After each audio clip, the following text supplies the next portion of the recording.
Now, Cash, I want you to get out of your comfort zone for a little bit. You're not a millennial. You're close, right? You're close. Are you? You are a millennial? All right, so you are a millennial. I thought you might be younger than that. But here's the deal.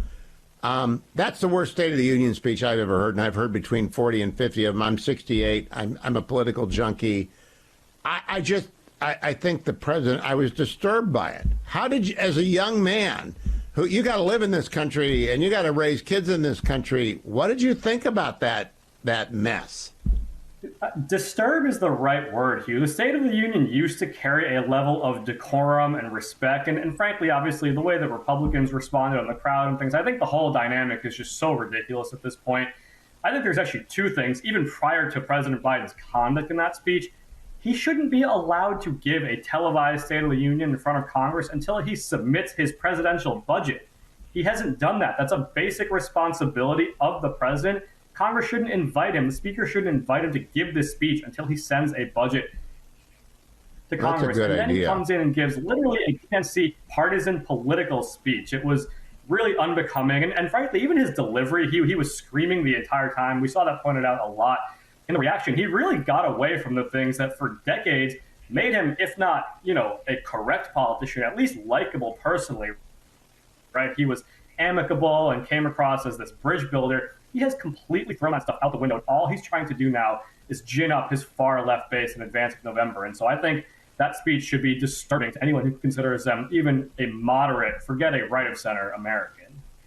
Yeah, the mumble shout is what I'm calling it. And the mumble shout got old in a hurry.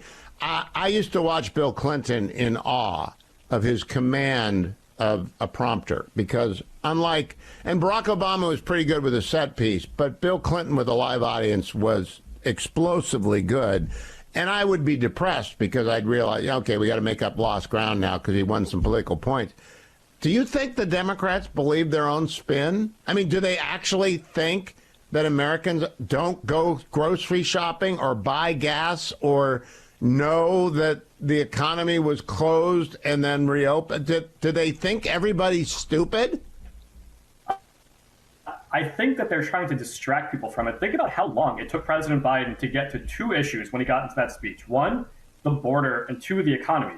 Hugh, those are the top two issues impacting the American people. What he started with were not the issues impacting the vast majority of Americans and the issues that they care about most. What he started on were the issues that Democratic primary voters care about the most. Now, not to say those are not important issues, but that was not a speech intended to appeal to the vast majority of Americans. As I said, it was a speech intended to appeal to Democratic primary voters. That speech did nothing to assuage the 59% of Americans who say they feel anxious, frustrated, or angry when they go grocery shopping. The average American family is spending $11,400 more this year to afford the same quality of life that they had before Biden took office. What he tried to do was not assuage those concerns. He tried to distract from them. And so I don't think Democrats, frankly, care about those issues. They're, like I said, focused on ginning up their own voter base with other issues.